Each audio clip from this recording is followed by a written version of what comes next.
Tu dois être conscient que Dieu a des projets pour toi. Il en a plusieurs. Dans Jérémie 29, verset 11, Dieu dit « Car je connais les projets que j'ai concoctés, préparés de manière artistique pour toi. » Donc pour ta vie, il y a plusieurs projets que Dieu veut réaliser. Pour toi, à travers toi, et même en toi. Mais il y a un projet qui surpasse tous les autres. Parce que tous les projets n'ont pas le même niveau d'importance. Le projet suprême de Dieu, c'est le projet que Dieu a pour toi et qui dépasse tous les autres projets. Or, déjà tous les autres projets que Dieu a pour toi, ils sont bons pour toi. Ils sont pour ton épanouissement, ils sont pour ta paix, pour ton avenir. Le meilleur de tes projets à toi est plus bas que le plus petit des projets que Dieu a prévus pour toi. Éphésiens chapitre 3, versets 2 à 5. Ce qui était resté caché, il me l'a dévoilé par des révélations spéciales. Il m'a permis de comprendre son plan secret. Je viens de vous le résumer en quelques mots. Ce secret, Dieu l'a tenu caché aux hommes des générations passées. C'est-à-dire qu'il y a un secret que Dieu a caché et qu'il a révélé seulement au temps de Paul. C'est-à-dire qu'il y a un secret que Dieu a caché à Abraham, à Moïse, à David, qui était pourtant l'homme selon le cœur de Dieu. Il l'a dévoilé maintenant par le Saint-Esprit aux apôtres. Donc il fallait que ce secret soit dévoilé par le Saint-Esprit lui-même. Le mystère caché de tout temps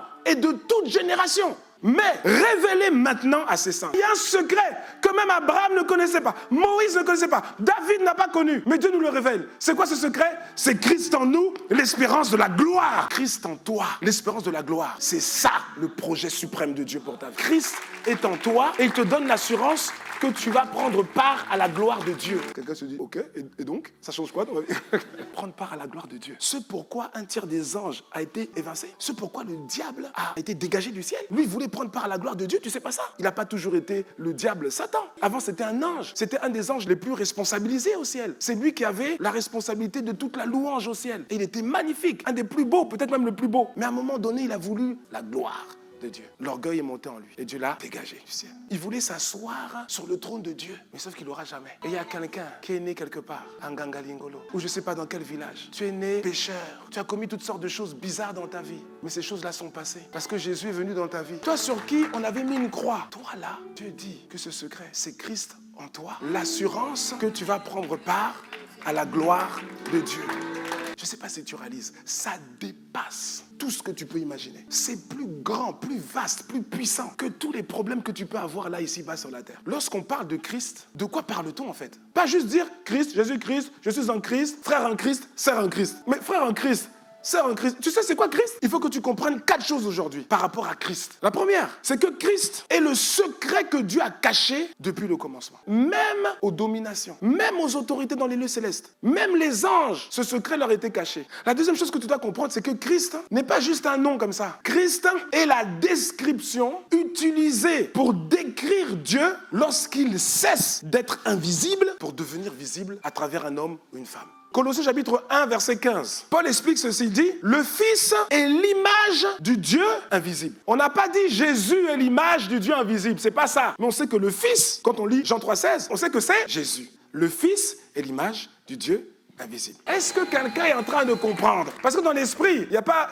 fils, fille, c'est fils seulement. Ça ne concerne pas seulement Jésus. Ça a commencé avec Jésus. Ça continue avec toi, avec moi. La Bible dit plus loin que Jésus est le premier né entre plusieurs frères. On n'a pas idée. On est tellement pris dans une réalité. Ce que tu entends, ce que tu touches. Mais la vérité, c'est ce que Dieu dit. La vie que nous vivons ici, c'est une vie entre parenthèses. Ce n'est pas la vraie vie. On doit vivre cette vie. Amen. On n'a qu'une seule vie. Et cette vie n'a pas commencé le jour où tu es sorti du ventre de ta mère. Cette vie a commencé depuis Genèse chapitre 1, verset 26. C'est une vie qui a commencé dans l'éternité. Et ensuite, Dieu nous a fait passer dans une dimension temporelle. Et chacun de nous a son temps. Au ciel, il n'y a pas de temps. Ça n'existe pas le temps au ciel. Au ciel, c'est l'éternité. Il n'y a pas de temps. Le temps a été inventé le jour où Dieu a chassé Adam du jardin d'Éden. C'est à ce moment-là que le temps a commencé. Avant, il n'y a pas de temps. Dieu agit dans l'éternité. Quand tu comprends ça, ça te donne un niveau de foi d'un autre niveau. Tu peux prier une prière. Alors que tu peux voir qu'autour de toi, c'est comme si tout est chaotique. Normalement, tu ne peux pas t'en sortir. Tout est catastrophique. Mais toi, par la foi, tu vas prier à celui qui est le créateur de l'univers, à celui qui n'est pas limité par le temps. Et tu es capable de prier comme ça. Pourquoi? Parce que tu sais que lui, Dieu, il est en dehors du temps. Quelque chose, on a dit, c'est déjà passé, c'est trop tard. Pour toi, sur la terre, on peut dire c'est trop tard. Mais lui, il est en dehors du temps. Pour lui, c'est pas trop tard. La vie que Dieu a prévue pour nous, ça nous dépasse. C'est pour ça que Dieu est affligé de voir quelqu'un qui laisse ce potentiel de vie, là, éternel, de vie glorieuse, qui abandonne ça pour une histoire de petits copains, petites copines,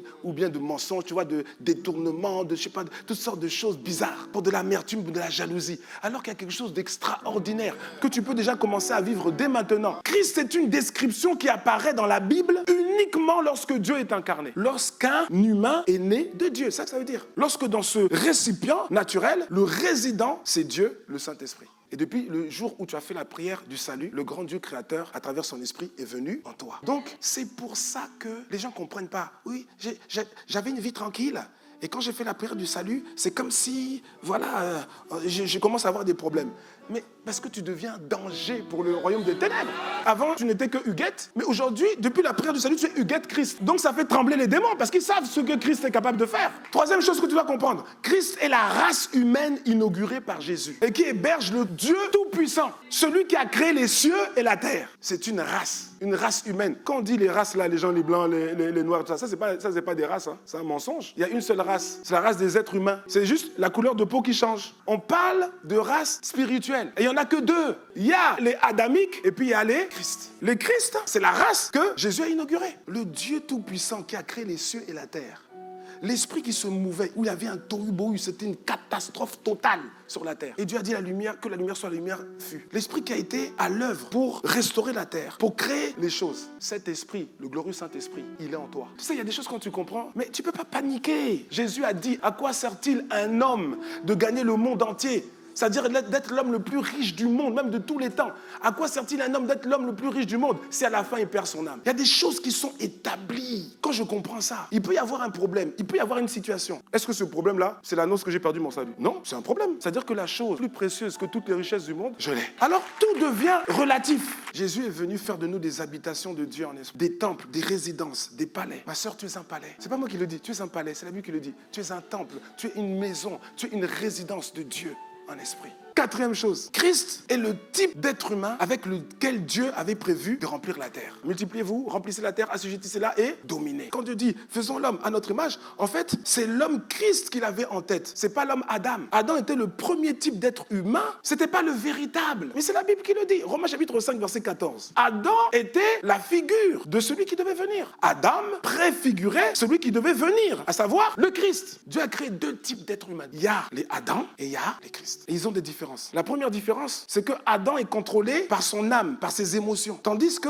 le dernier Adam, parce que Christ il est aussi appelé le dernier Adam. Donc le dernier Adam ou Christ, lui, il n'est pas contrôlé par son âme et ses émotions. Lui, c'est un esprit qui communique la vie. Et c'est ce que tu es. 1 Corinthiens chapitre 15, verset 45, parole vivante. Le premier homme, c'est-à-dire Adam, fut créé âme vivante. Le dernier Adam, c'est-à-dire le Christ, est un esprit créateur de vie. Depuis le jour où tu as fait la prière du salut, sincèrement, depuis le jour où tu es devenu enfant de Dieu, tu n'es plus Adam, tu es devenu un Christ. Donc, en principe, toi là, tu es plus contrôlé par tes émotions. Tu es devenu un esprit créateur de vie. Le même texte, mais avec la version second 21. Le premier homme, Adam, devint un être vivant. Le dernier Adam est un esprit qui communique la vie. Donc, si tu communiques des choses bizarres, c'est pas normal. Le premier homme, il était contrôlé par ses émotions. Quand il ne sent pas, il ne fait pas. Il a besoin que ses émotions et ses sentiments soient stimulés avant de faire ou de dire quelque chose. Il a besoin de sentir la joie avant de se réjouir. Il ne sait pas aimer s'il ne ressent pas les choses dans son âme. Tu me suis ou pas? Il fait des choses sur la base de ses émotions. Quand il se marie,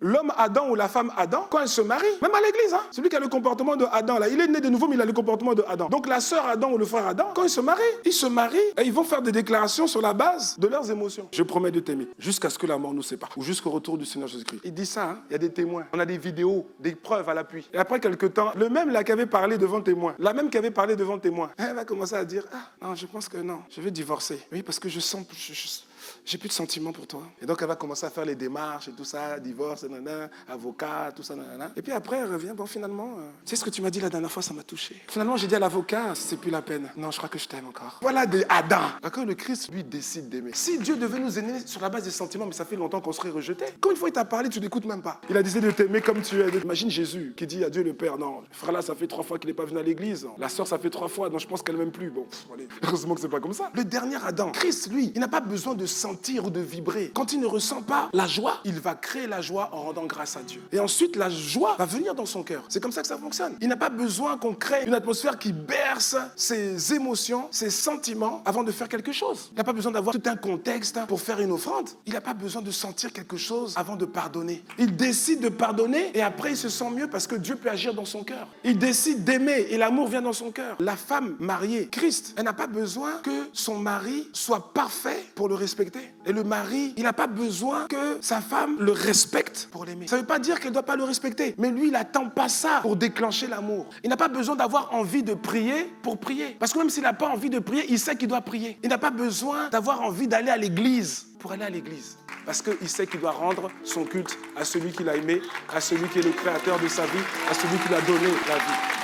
En fait, le Saint-Esprit n'est pas venu pour t'emmener au ciel. Il est venu pour rendre visible le Dieu du ciel sur la terre à travers toi. Tu es un transporteur de Dieu. Tu dois comprendre que l'objectif de Dieu n'est pas de faire de nous des chrétiens, mais des Christ révélés ou encore des Christ visibles sur la terre. L'objectif de Dieu n'est pas que tu sois riche. Il veut que tu sois Christ. Toi, tu veux devenir riche alors que Christ est riche. Deviens Christ. L'objectif de Dieu n'est pas que tu sois marié, jeune ou vieux, majeur ou mineur, noir ou blanc. Il veut juste que tu sois Christ.